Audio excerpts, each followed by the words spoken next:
May 2nd, 1981. Hope, British Columbia. After spending the night at a friend's house, 16-year-old Verna Bjerky leaves on a hitchhiking trip to visit her boyfriend, but never arrives. 5 months later, some of Verna's belongings are discovered in a remote area, but there is no trace of her body. A serial killer named Clifford Olson is soon charged and convicted for the murders of 11 children, which took place in British Columbia during this time period, and even though there is speculation that Verna was one of his victims, this is never conclusively proven, and she remains a missing person. After that, the trail went cold.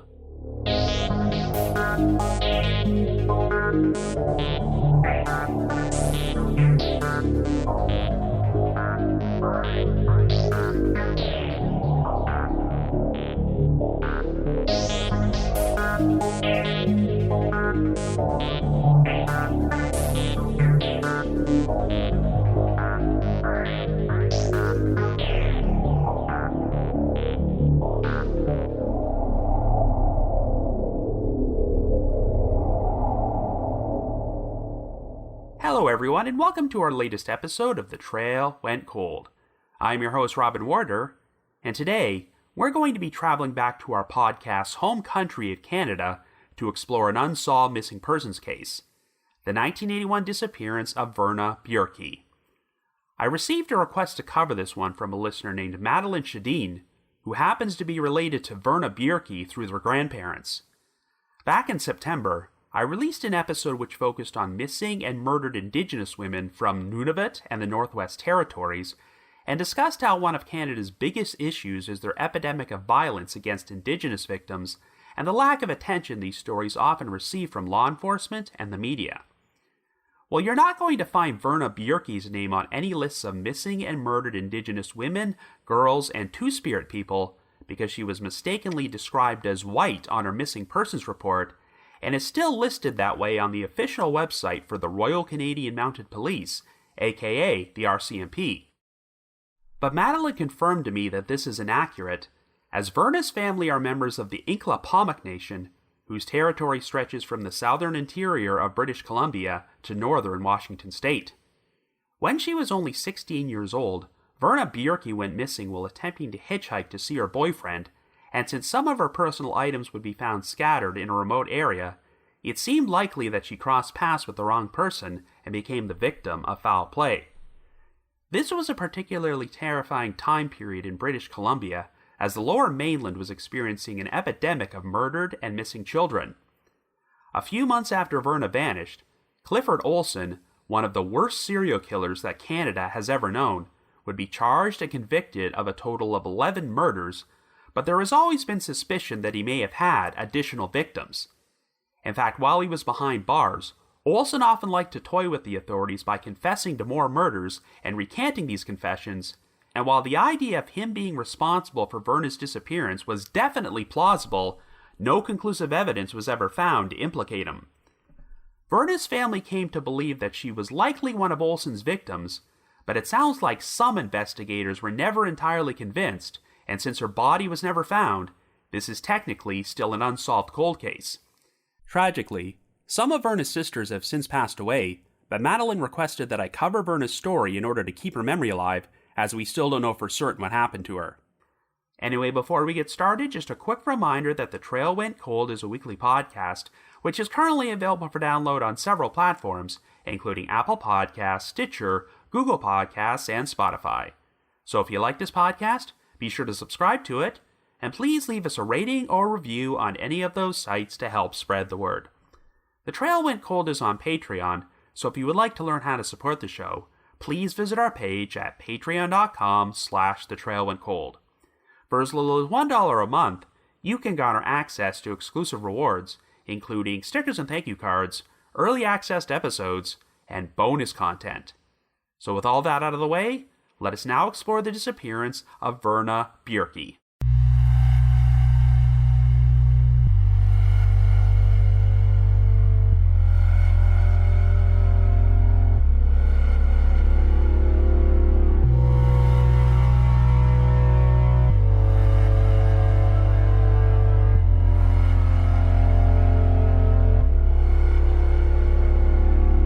Our story begins in British Columbia in 1981, and our central figure is 16-year-old Verna Susan Bjerky, who is just 10 days shy of her 17th birthday.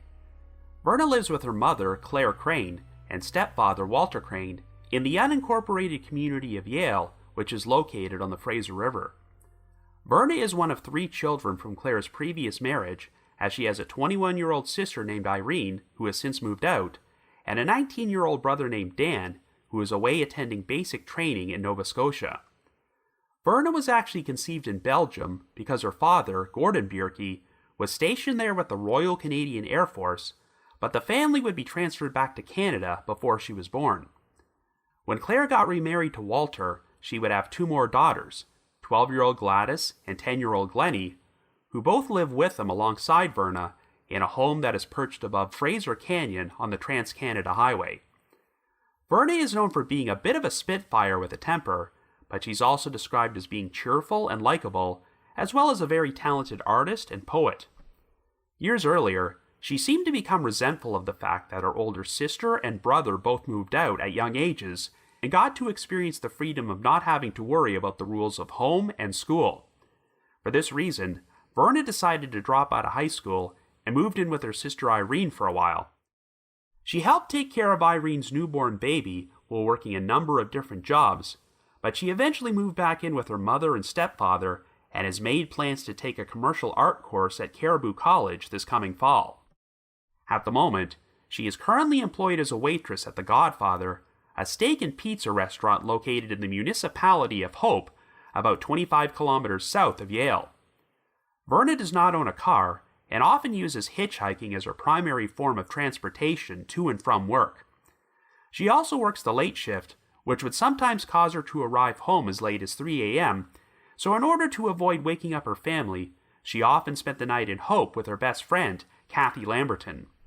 Sure enough, after working her shift at The Godfather on Friday, May the 1st, Verna stayed over at Kathy's place, and she was planning to spend the rest of the weekend visiting her boyfriend, Hosam Solomon. Hosam lived in Kamloops, located over 200 kilometers northeast, and while Verna would have ordinarily made the trip on a Greyhound bus, the company happened to be on strike at the time. Verna assured her mother that she had arranged for a ride to Kamloops, but Claire advised her not to hitchhike if the ride fell through. Well, the ride did wind up falling through, but when Verna woke up on the morning of Saturday, May the 2nd, she told Kathy she was still planning to hitchhike to see her boyfriend, as she had already done so in the past. According to Kathy, she gave Verna a steak knife and told her to use it to defend herself if anything happened. Verna left Kathy's place at around 11 a.m., and witnesses would later recall seeing her walking out of Hope towards the Trans-Canada Highway while carrying a pair of roller skates she owned over her shoulder, but this turned out to be the last time she was confirmed to be alive. Verna was planning to return home at the end of the weekend, but her mother received a phone call from Hosam informing her that Verna never arrived in Kamloops. Claire then traveled to Kathy's house to see if Verna was there, but after learning that she already left on her trip and had not been seen since, Claire contacted the Upper Fraser Valley Detachment of the RCMP in order to report her daughter missing. Not surprisingly, the police were initially inclined to believe that Verna took off on her own and would eventually resurface, as she did have a prior history of running away from home. However, this did not make much sense to her family, as Verna was believed to have only been carrying $7, her roller skates, and a small handbag at the time she disappeared. Furthermore, she left behind additional money in her bank account and never picked up her last paycheck at work. On numerous occasions, Claire and her family would drive from Hope to Kamloops to search for Verna, and even performed one of these searches on Mother's Day, spending the day checking down every side road they could find. The citizens of Yale worked together to pledge money to a reward fund called the Find Verna Fund, and over the next few months, missing persons flyers for her would be distributed throughout British Columbia, Alberta, and even as far away as Alaska. Finally, on October the 19th, 5.5 months after Verna was last seen, some of her personal belongings were discovered in a remote area about 8 kilometers outside of Hope. At the time, the RCMP declined to publicly disclose what the items were or the exact location where they had been found. But decades later, it was revealed that someone had placed a rock inside Verna's purse, and tossed it into the Fraser River near Highway 7. The purse wound up resurfacing when the water went down, and it was found under a natural gas pipeline which was suspended over the river. However, numerous searches of the surrounding area failed to turn up Verna's body. Even though the discovery of these items meant that Verna was likely the victim of foul play, Clara told the press that this offered a strange sort of relief, stating, quote, "At least it confirms what I've been saying all along, that something has happened because that just isn't Verna not to let us know where she is and what she's doing." End quote. Unfortunately, Verna was just one of many children to go missing or turn up murdered in the Lower Mainland region of British Columbia during this time period. Everything started when 12-year-old Christine Weller vanished from Surrey on November the 17th, 1980. On Christmas Day of that year, Christine's body was discovered over 30 kilometers away behind a dump along the Fraser River in Richmond. She had been strangled with a belt and stabbed in the chest and abdomen multiple times. While there would be no more crimes like this for the next 5 months, children would start being murdered or going missing with such frequency that there was fear that a serial killer might be operating in the area. On April the 16th, 1981, another girl from Surrey, 13-year-old Colleen Daigneault, disappeared after she was last seen at a bus stop in North Delta. The next victim, 16-year-old Darren Johnsrud, ordinarily lived in Saskatchewan with his father, but had traveled to Coquitlam to visit his mother. On April the 22nd, just 6 days after Colleen went missing, Darren also disappeared after he was last seen at a shopping mall drugstore. 2 weeks later, on May the 2nd, his body was discovered at the bottom of a rocky embankment in the unincorporated community of Desroches, and he had been bludgeoned to death with repeated blows to the head with a hammer. In an eerie turn of events, Darren was found on the exact same day Verna went missing. The next victim was 16-year-old Sandra Wolfsteiner, who lived in Langley, and disappeared while hitchhiking on May the 19th, as she was last seen climbing into a car being driven by an unidentified man. On June the 21st, 13-year-old Ada Court, who lived in Burnaby, vanished without a trace after she was last seen on a bus. Things really escalated in July, when a total of 6 children became victims within the same calendar month. On July the 2nd, 9-year-old Simon Partington disappeared while on his way to visit a friend in Surrey, and only 1 week later, on July the 9th, 14-year-old Judy Cosma went missing from New Westminster. Judy's badly decomposed body was found in a wooded area near the community of Agassiz 16 days later, and she had been stabbed 19 times. On July the 23rd, 15-year-old Raymond King Jr. vanished after leaving his home in New Westminster to look for a summer job. 13 days later, Raymond's decomposed body was also found in a wooded area near Agassiz, only about 1.5 kilometers from where Judy Cosma had been discovered. The next victim was Sigrid Arndt, an 18-year-old German exchange student who was last seen in Coquitlam on July the 25th, and 2 days later, on July the 27th, 15-year-old Terry Lynn Carson went missing after leaving her family's home in Surrey. The month's final victim would be 17-year-old Louise Chartrand, who left her residence in Maple Ridge to hitchhike to her job, but never arrived. While on August the 12th, the RCMP finally picked up a suspect named Clifford Olson, a 41-year-old construction worker from Coquitlam who had an extensive criminal history and already spent a good chunk of his adult life in prison. By this point, Olson had already popped up on the radar as a potential suspect and was placed under surveillance. He wound up being pulled over and arrested for impaired driving after he picked up 2 young female hitchhikers on Vancouver Island near Port Alberni. Olson had an address book in his possession which had the name of one of the victims, Judy Cosma, in it, and 6 days after his arrest, he would be charged with Judy's murder. However, while investigators suspected that Olson was responsible for many of the other child murders and disappearances which had taken place, they weren't sure if they had enough evidence to prove it, and at this point, the only victims who had been found were Christine Weller, Darren Johnsrud, Judy Cosma, and Raymond King Jr. Olson had a wife and an infant son, and believe it or not, the wedding had taken place on May the 15th of that year, only 4 days before Sandra Wolfsteiner went missing. In what would become one of the most controversial decisions in the history of Canadian law enforcement, Olson made a deal with the RCMP in which he agreed to make a full confession to all of his crimes in exchange for a substantial amount of money being placed into a trust fund for his wife and son. The arrangement was that Olson would be paid $30,000 to offer up evidence that he was responsible for the murders of the 4 victims who had been found, and paid $10,000 for the bodies of each additional victim that he provided to the police.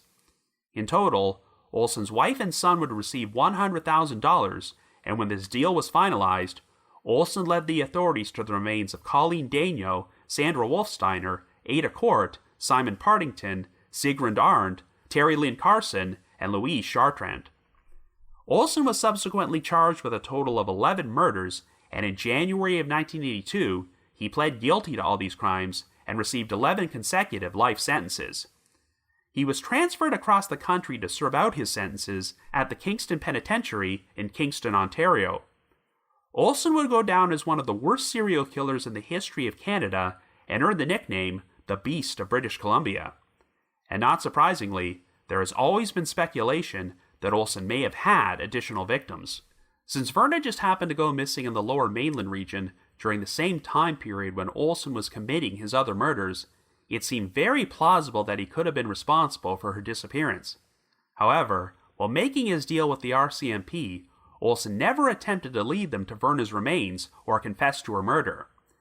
In late August of 1981, after the discovery of some of Olson's other victims, the RCMP held a press conference to discuss his possible connection to unsolved missing children's cases from the area. Superintendent Bruce Northrup confirmed that Verna had been removed from the list of missing children believed to be Olson victims, stating, quote, "I'd said at an earlier media briefing that I wasn't satisfied all the missing persons cases were connected, and I had in mind for sure Simon Partington and Verna Bjerky. And all I can say now is that we have no reason or evidence to believe the disappearance of Verna Bjerky is connected to the others." End quote. However, this statement came as a surprise to Verna's family, who said that the RCMP never provided them with an explanation for why they reached this conclusion. Indeed, after Olson entered his guilty plea 5 months later, Crown Prosecutor John Hall publicly expressed his belief that Verna was likely an additional victim. Investigators did confirm that Olson had not been eliminated as a suspect and would continue to question him about Verna's disappearance while he was behind bars. Even though the RCMP had tried to keep their $100,000 payment to Olson a secret from the public, their arrangement with him eventually leaked out to the media. There was a tremendous backlash to this news, so the authorities made it clear that even if Olson had committed additional murders, they were not going to offer him any further financial compensation to confess or provide information. In November of 1982, the RCMP agreed to take Olson out of the Kingston Penitentiary and bring him back to British Columbia in order to assist them with their investigations into some unsolved cold cases from the province, including Verna's disappearance. There was hope that Olson might lead the authorities to the remains of additional victims, but after they arrived in BC, he apparently did nothing but procrastinate and waste time, so investigators came to the conclusion that Olson was leading them on a wild goose chase and was not going to offer anything useful. In spite of this, Verna's family have always believed that she was one of Olson's victims. In 1996, Verna's sister Irene decided to write Olson a letter in prison to ask him if he murdered Verna, and she even offered to send him aerial photographs so he could pinpoint the area where Verna's remains might be. Olson responded by maintaining that he did not kill Verna, but claimed to know the identity of the person who did kill her, writing, quote, "Yes, I know who it was, and yes, he is still out there, and yes, they will pick him up soon." End quote. Verna's former best friend, Kathy Lamberton, also wrote Olson in prison to ask him questions about Verna's case, and while he never actually admitted to murdering Verna, he still made such cryptic statements as, quote-unquote, "she did not suffer." He also confirmed that Verna had the steak knife Kathy had given her for protection on the day she vanished, but said that it wasn't used to kill her.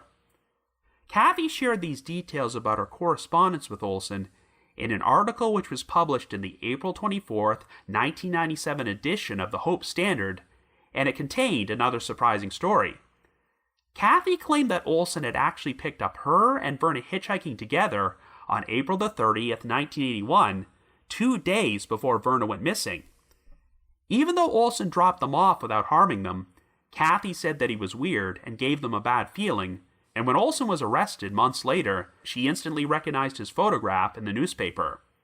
However, 2 weeks after this article was published, the Hope Standard published a rebuttal letter they had received from Irene, who questioned Kathy's story about her hitchhiking trip with Olson and alleged that Kathy liked to make statements with shock value.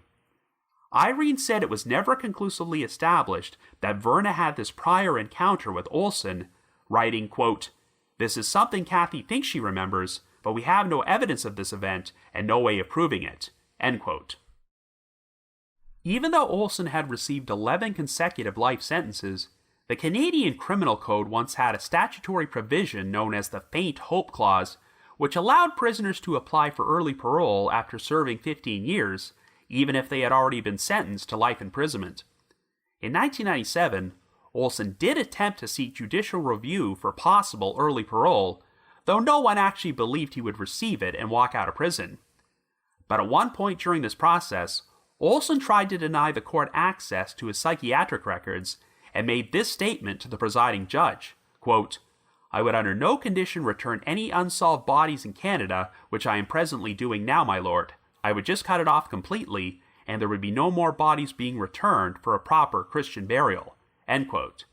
Indeed, once it became apparent that Olson was not going to be paroled, he started claiming that he was responsible for many more unsolved murders than he had ever been charged with, going so far as to say that he had killed over 100 victims in both Canada and the United States.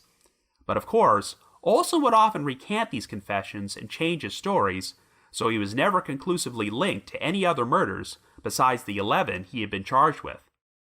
In 2002, a poet and author named Gwyn Hunt, who also happened to be a friend of Irene Bjerky, wrote and released a one-act play called Missing, which explored Verna's disappearance and was intended as a tribute to her.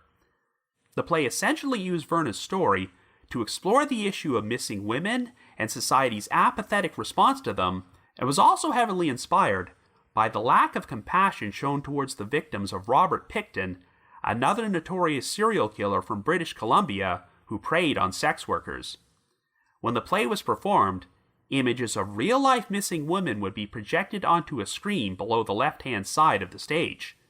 Actresses portrayed Claire and Irene during the production, which concluded with an actress playing Verna delivering a monologue about her disappearance. On May the 12th, 2011, a memorial service was held for Verna at a church in Yale, and it was attended by over 100 friends and family members. This date was only 10 days removed from the 30th anniversary of Verna's disappearance, and was chosen because it would have been Verna's 47th birthday. The service was held because Verna's loved ones never had the opportunity to give her a proper funeral, and they would lay flowers on a family plot at Yale Pioneer Cemetery. Sadly, the family had experienced another tragedy in May of 1989, when Verna's youngest sister, Glennie, was killed in a motorcycle accident at the age of 18, but Glennie and Verna would have matching pink gravestones resting beside each other at the family plot. During the service, Verna's brother Dan shared a line which I'm sure you've heard before in true crime circles when he said, quote, "Verna's smile lit up a room." 5 months after the memorial service, on September the 30th, Clifford Olson died of terminal cancer at the age of 71, but no conclusive evidence was ever found to implicate him in Verna's disappearance. And unfortunately, Verna's older sister Irene has also since passed away without receiving any answers about what happened to her. Over the years, Verna's family has performed a number of searches for her remains, but they have never been able to find her, so she continues to remain a missing person. So I guess you could say the trail went cold.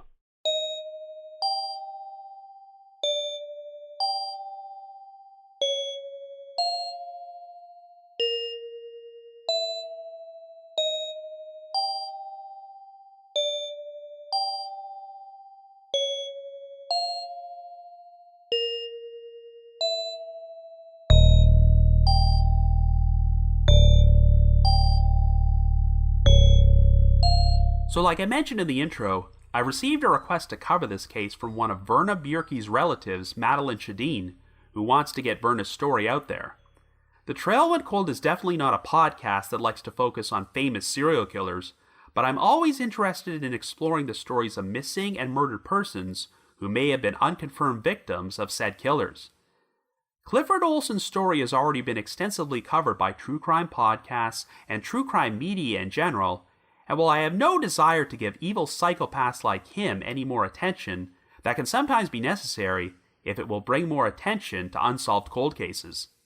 Even though many of these other forms of media who have covered Olson's story do try to pay tribute to his known victims, very few of them have ever mentioned Verna Bjerky, and regardless of whether she was one of his victims or not, her name definitely deserves to be remembered. Madeline first got in touch with me near the end of 2022, and while I didn't originally plan things this way, I felt it made sense to do an episode about Verna's story shortly after I released my 2-part anniversary episode about the 11 who went to heaven. You can make a number of parallels between these two stories, as the 11 who went to heaven was an expression used by convicted murderer Edward Harold Bell to describe 11 teenage girls who were murdered in Texas during the 1970s, as Bell decided to take credit for all these unsolved crimes years after he was sent to prison. Ironically enough, even though it's never been proven that Bell killed those 11 girls, we do know that Clifford Olson had at least 11 victims, since that was the number of murders he confessed to before he was charged, convicted, and sent to prison.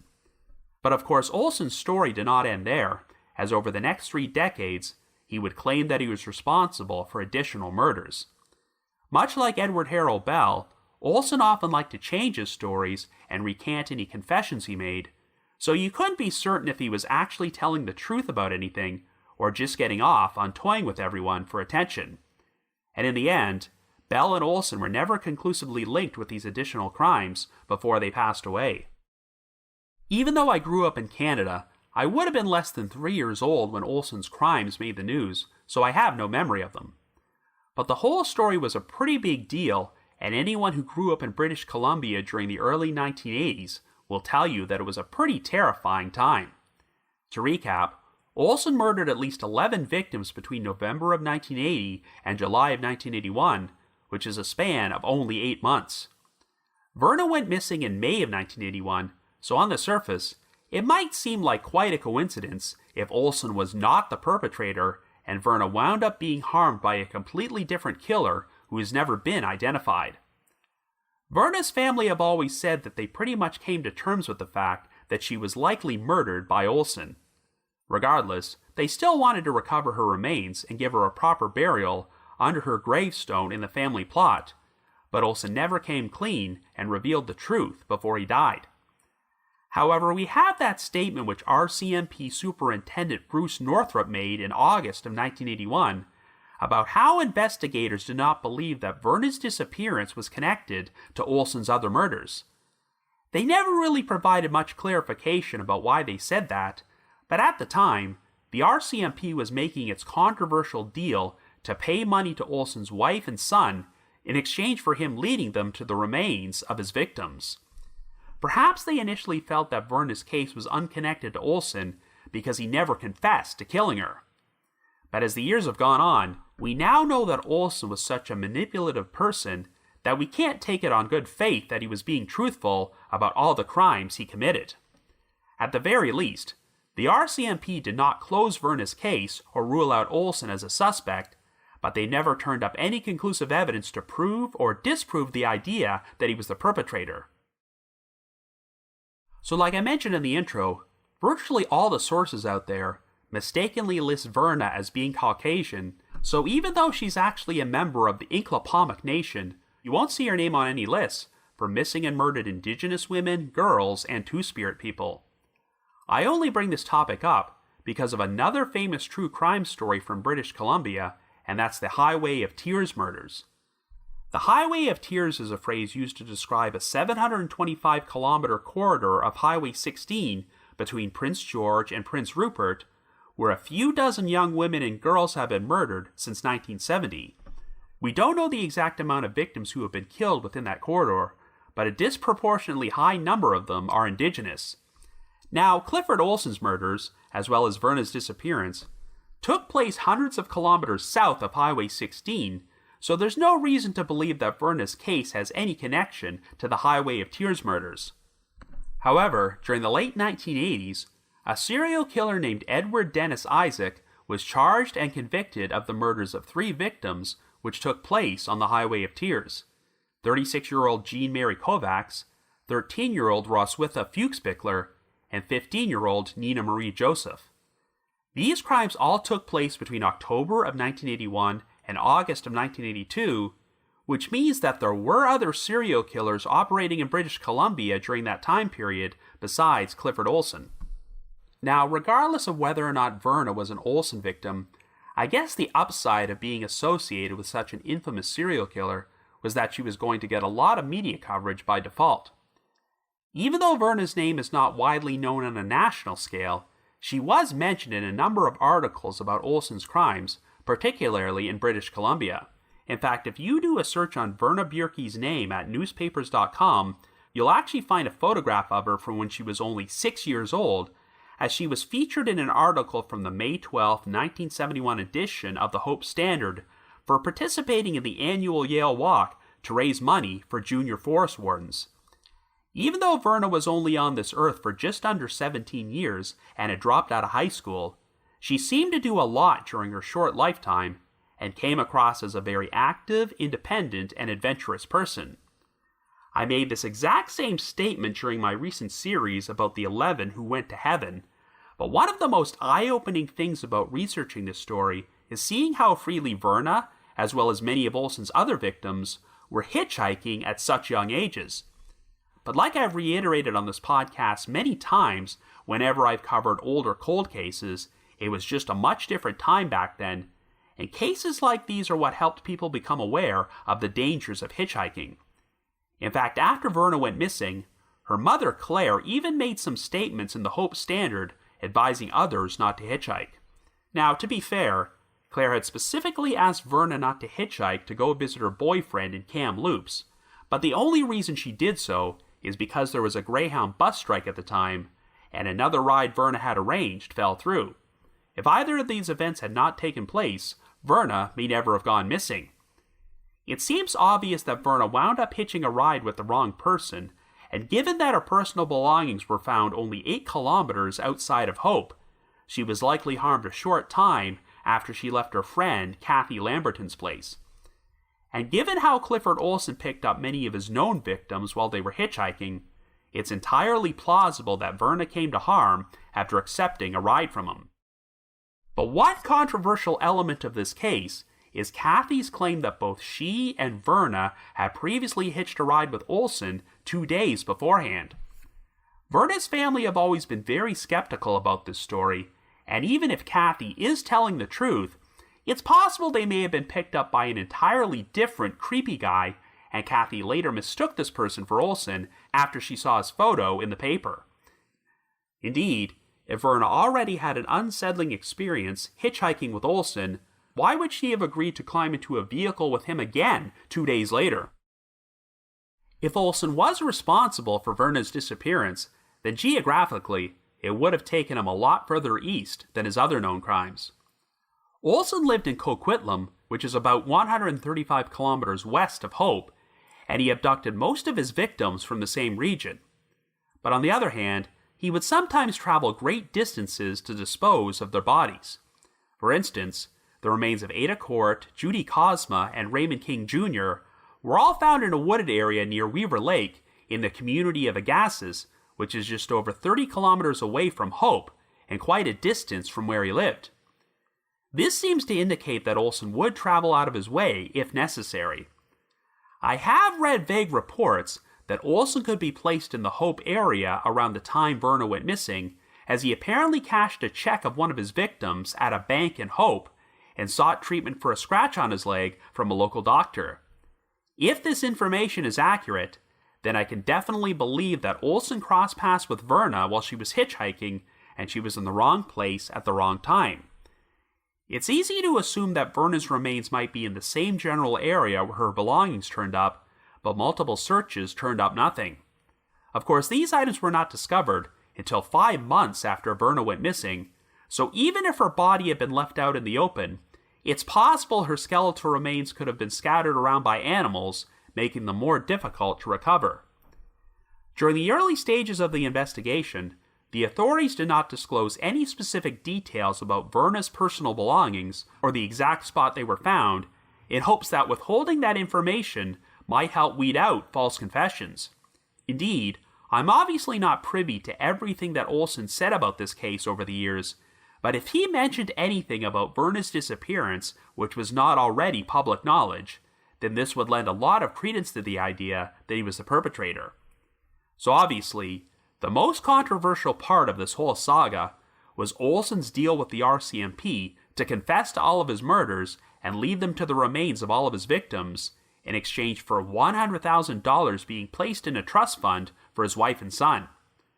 I get why the RCMP decided to do this, because there had been an epidemic of missing and murdered children in the area, and they were under tremendous pressure to close these cases, but even though they were certain that Olson was the guy, they just weren't sure they had the evidence to prove it. But the whole situation set a dangerous precedent and left a bad taste in many people's mouths, because even though Olson's wife and son were innocent victims in this whole affair, they wound up receiving a lot of money they otherwise would not have gotten had he not murdered 11 people.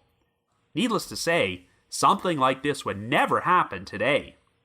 But the big unanswered question is, if Olson was responsible for killing Verna, why not confess to the crime and lead the authorities to her remains in order to potentially receive additional money?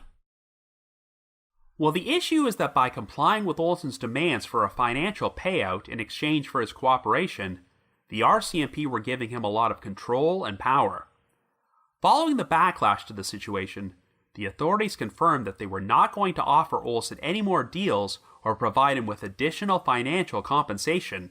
But had this not occurred, for all we know, Olson may have decided to use his knowledge of Verna's whereabouts as leverage to benefit himself while he was behind bars.